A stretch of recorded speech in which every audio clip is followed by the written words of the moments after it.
With Pentecore's story coming to a close, we got some interesting lore bombs along the way. One that stuck out to me personally was about the Stellaron Hunters. Not only that they're followers of Finality, or at least Elio is, but also they're very much like the Express crew. They are a found family. They care about each other. They got worried and restless when a future foreseen by Elio dictates that a member will experience unescapable death. And once again, we're reminded that they, the Stellaron Hunters, and the Express crew are basically two sides of the same coin, dark and light. One is all about choosing the best branch of future possibilities in order to reach a satisfying end, while the other treasures the journey more than the end itself. They're a complete opposite of each other, yet their fate has intertwined from the moment Kafka planted a Stellaron inside our MC and left them there for the Express crew to pick up. So much so that by declining Himiko's invitation to join the Nameless, the end for the two factions came about at the same time, shaking the universe to its very core. So today I want to put these two factions under the microscope and look at all the similarities and parallels the members share.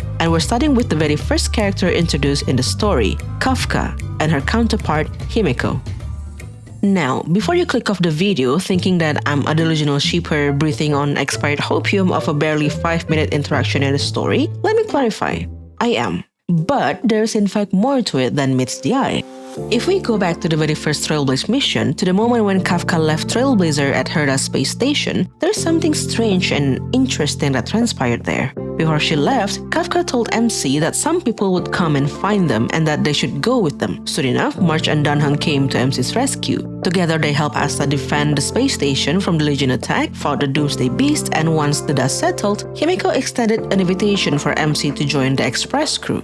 Now what's interesting here is that just before they fought the Doomsday Beast, Himiko said that the crew should definitely bring MC along because she believed that MC would be the one who could turn the tide. That is such a high compliment to give to some stranger you just met and never witnessed the combat capability of, don't you think? Because at that point, MC and Himiko barely exchanged a few sentences. Himiko was not there when MC fought the Legion all over the station with March and Danheng, so there's no way that she would know how well MC could fight, yet she believed that MC could turn the tide. Stranger still, when asked whether she knew who MC was, Himiko said they looked familiar. She had a couple of hunches, but none that she could prove at the moment, and so she would like to keep them her little secrets for the time being. Oh, Himiko and her little secrets. Just like when the crew were about to do a warp jump to Penacony for the first time, or like when she found out there was more to the family's Charmony Festival invitation, but then she decided to keep it a secret until after they check into the hotel. So when she said hunches, surely they're more than that, aren't they? Now, this is interesting when we tie it back to Kafka's words earlier. Some people would come and find MC should just go with them.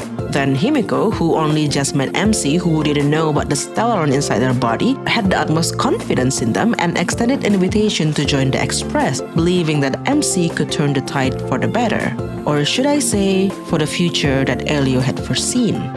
Now, of course, we could say that this was just Himiko being a perceptive leader who could see potential from a mile away, surely. But then, Kafka hijacked the Express communication system and joined the crew's meeting unannounced. Up to that point, Himiko had been portrayed as a calm and collected person. The trio could be surrounded by the Legion, barely escaping after her last-minute rescue, which Mart complained about to no end, and she would be like, yet here you are. Weld could be fussing about joining the trio on Yarilo 6, but Miss Navigator simply laughed and told Weld to relax and let the youngsters handle the problem. In the face of danger, Himiko will smile her calm smile because she knows her crew's got it. So naturally, when a hologram of Kafka appeared on the Express and Himiko's immediate reaction was to avoid eye contact, bring one arm across her body and turn her body away from the hologram, it was curious. Rather than being wary of Kafka's presence and keeping her eyes on Kafka the whole time like the rest of the crew was, or scared and hiding behind another person like Pom Pom was, Himiko looked almost annoyed. For someone who she had only seen on wanted posters, Himiko's reaction was too personal. Like she had just run into someone who she had history with and ended things on not so good terms, like running into an ex at a grocery store. And this annoyance persists to their voice lines when added to the same team. Kafka has won about Himiko, but Himiko to Kafka? Complete silence. Anyway, my delusional headcanon aside, it was a strange reaction indeed, out of character. Even stranger when she appeared in Kafka's Keeping Up with Startle video and admitted to having met Kafka on many occasions before. So much for having seen Kafka only on wanted posters, huh? But then, what does it have to do with Himeko being Kafka's Express crew counterpart? Well, Himeko picking MC up, sort of like adopting them after Kafka left them behind, is like the Stellaron hunters passing the baton to the Express crew. See, MC was artificially made specifically to host a Stellaron, destined to eventually fight Nanook, and without them joining the crew, MC would never go on the trailblazing journeys with the Nameless, would never meet the other factions who respected the Nameless and vowed to lend a hand in their time of need, and most definitely would never receive other Aeons' gaze. If MC never boarded the Express, eventually the Stellaron hunters and the Express crew would meet their end, the shock of it shaking the universe to its very core. So these hunches that Himeko said she had regarding MC's identity must have something to do with that. Himeko had met Kafka before, and Blade mentioned that MC used to follow Kafka around, so it is very likely during one or more of her encounter with Kafka, Himeko saw MC. Somebody who used to follow a Stellaron hunter who works for Destiny's Slave was ditched at a space station with no memory and apparently a Stellaron sealed inside their body? Himeko surely knew what's up. Now, next on the list is Blade and Danheng. While Kafka and Himeko are subtle, hidden between the lines, Blade and Danheng are out there. We did not look further than the Trailblaze mission in Luofu and the history of the High Cloud Quintet.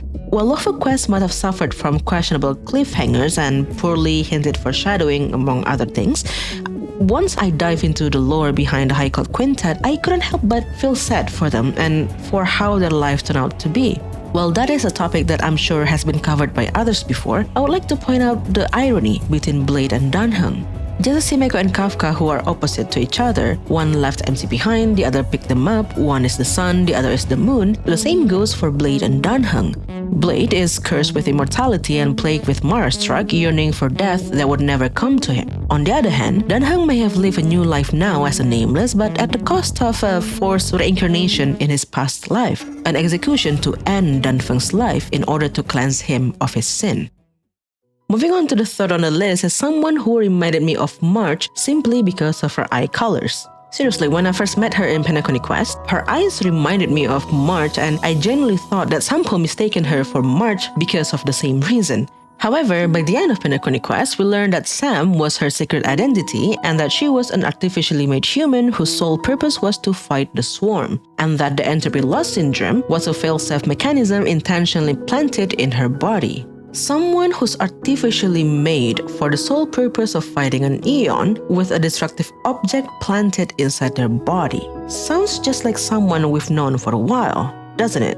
So, unlike the previous two pairs, there are more similarities between Firefly and Trailblazer than opposite qualities that complement each other. They're both people artificially made specifically to serve a purpose. They both have something put inside their bodies that could risk their lives. Although in Trailblazer's case, we're yet to know what other purposes the Stellar might have for being in their body.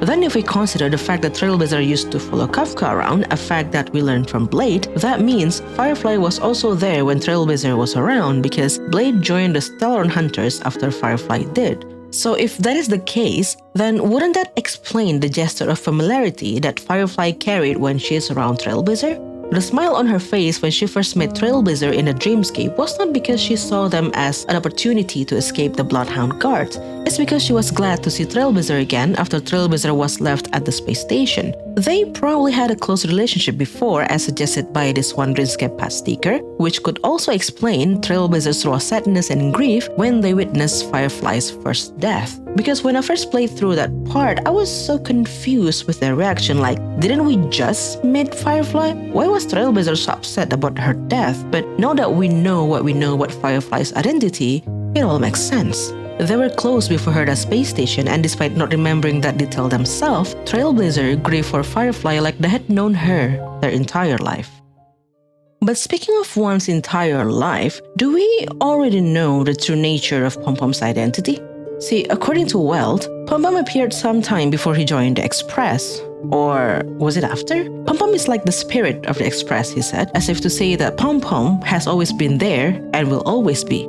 They were there with Mikhail, Tiernan, and Rosalina before they left the Express and stayed in Penacony 10 Ember Eras ago. They never leave the Express whenever the Nameless visit a planet, almost like Pompom and the Express are one and the same. Which makes me wonder if they were also there when the train broke down and crashed on Himiko's home planet, or did they vanish and reappear only after Himiko fixed the train? But that is a separate rabbit hole on its own. Point is, Pom-Pom is the embodiment of the Express, the spirit of the vehicle used by the Eon of Trailblaze themselves before they fell. Wherever the Express goes, that's where Pom-Pom would be.